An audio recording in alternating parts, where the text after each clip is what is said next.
I'm getting married, so I have to kill someone. Written and narrated by Lady Spookaria.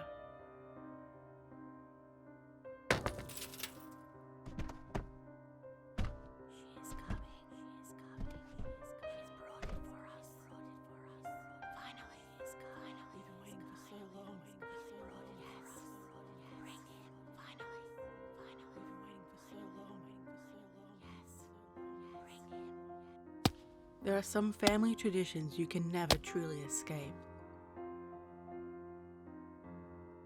No matter how hard you try.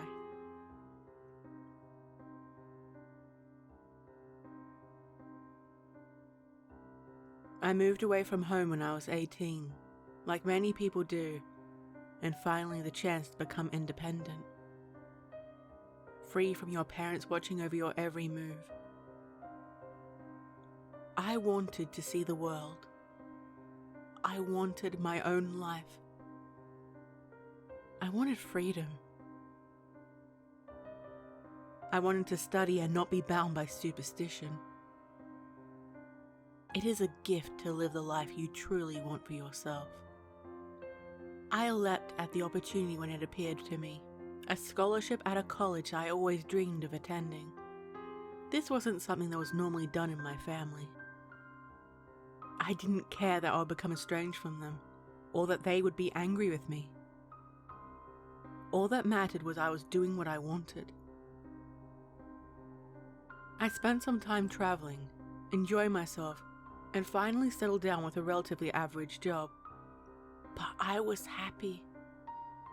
The freedom of being able to live my life was worth it.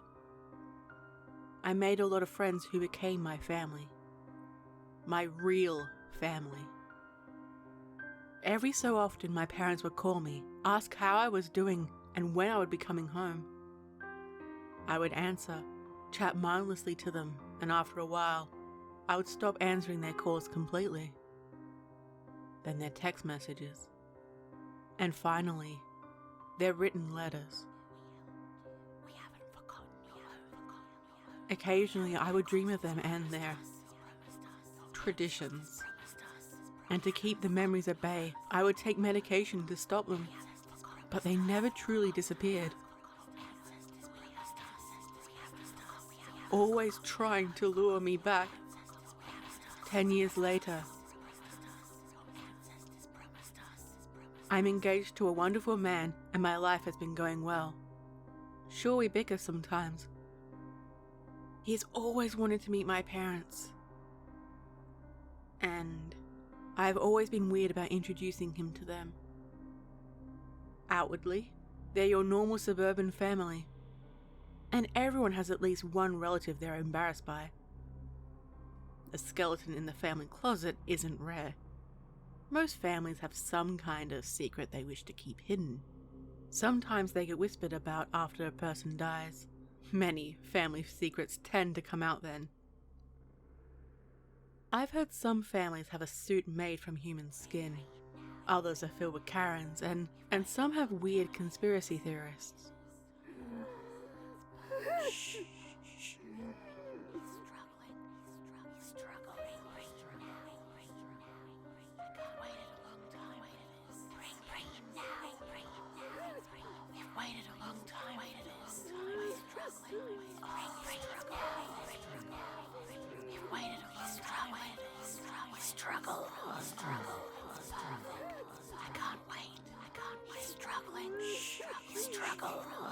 I need to keep telling you.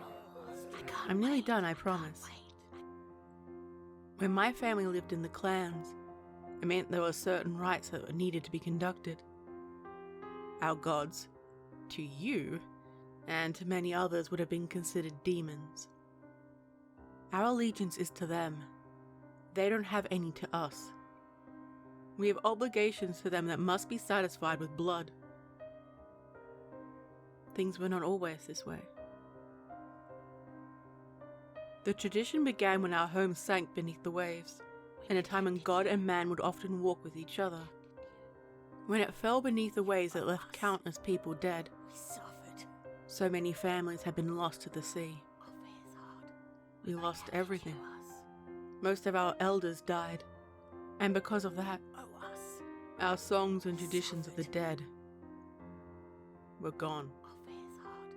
The survivors washed up on a strange foreign shore and were vulnerable to attack. After they suffered purging and torment, the survivors screamed and pleaded to the gods, willing to offer up their lives in order to protect their children, the last thing they had. Our 7 gods appeared out of the mist, and they too had suffered. Their once pure forms had been broken, twisted, a shadow of their former selves. In return for my ancestors' survival and protection, sacrifices had to be made. My ancestors accepted. The gods were not limitless in their power, and the destruction of their temples had twisted their souls. I know. Shh. Be patient. Be patient. I've always had vivid dreams, and quite a few times where I dreamt would come true. The gods would come to me as I slept, whispering threats and warning me what would come if I didn't conduct the rites. It was never explained to me why the gods did this. And there was a time when I debated not getting married so I could avoid doing all this. Ultimately, it is selfish of me. Deep down, I know it is. But he wants to get married, and so do I. There are many more rites that need to be done, and I'm sorry. I didn't mean to get into a not-so-quick history lesson. I've never done. Where was I? So, naturally, my fiancé does not know this about me or my family.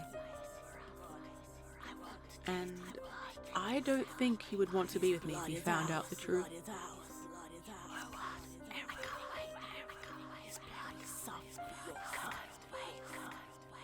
Give us his blood. Make the sacrifice for us. You owe us everything. Suffer your blood.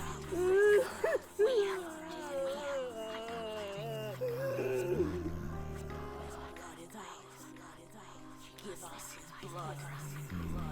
Give us the sacrifice. Give us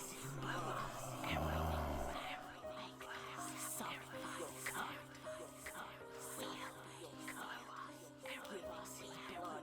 I can't blame him. Not for that. This will be something I keep from him until the day I die. I told him I needed to visit my parents alone. And I heard each whisper from the gods, calling me to conduct the rite or incur their wrath. They whispered to me that they needed this. They needed the sacrifice. I've had my hen's night or a bachelorette party. It was pretty stereotypical. Plenty of lewd jokes, a stripper, a lot of alcoholic drinks, and other wilder things. Yet, 3 nights before the wedding date, I must take a life. Conduct the ritual and offer the heart up to the idol. Shh. I'll explain to you. Why only one when I mention 7 gods? Each cut, each way we prepare the sacrifice is important. A tribute to each god. And the person must remain alive throughout until the final cut is taken. You can't just murder outright. It needs to be done right. And I assure you, I take no pleasure in this. My gods tell us that the sacrificed needs to know what is coming. First, I will cut the Achilles tendons to prevent escape. Then I will strip the skin from their hands and leave them bare, the bones showing. I will pierce the stomach and pull it out, careful as I cut through your muscles. You must You must stay alive throughout. I will take your eyes, then your tongue. During this, I need to keep you alive. Please stay alive, or I have to do it again. I can't do this a second time. I don't want the gods to be angry with me. I will puncture each of your lungs, and before the gods claim your life, I will whisper the final prayer before I slit your throat. The blood will fill the chalice, and I will paint my face with the symbols of each god before I drink the blood. That's it. Make the first cut. Again. That's it. That's it.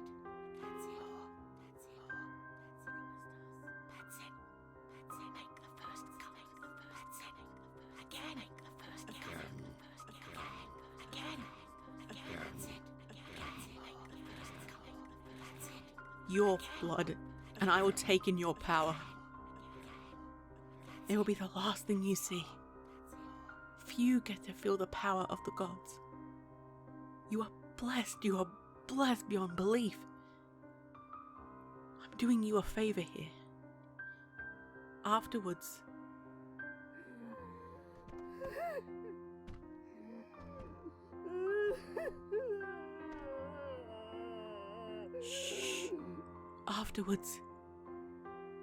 you will thank me for this. You will, I promise. I promise. I know you think this is strange.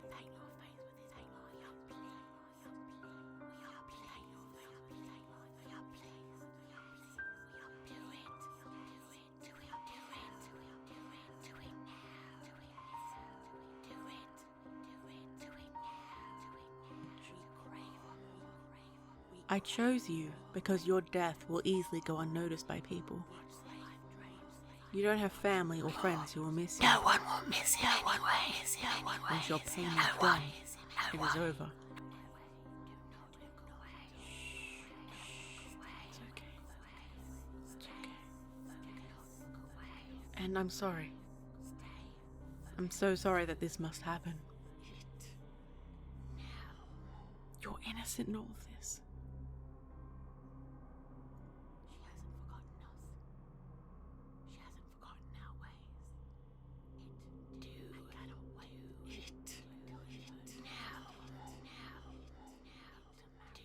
But I must do what they ask.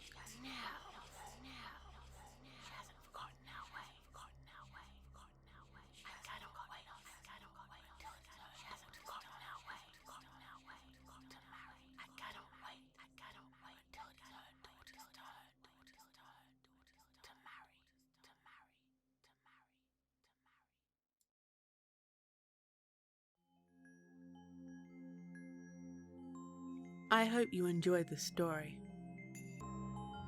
This video was made with the support of my Patreons. If you wish to join their rank, the link is in the description below.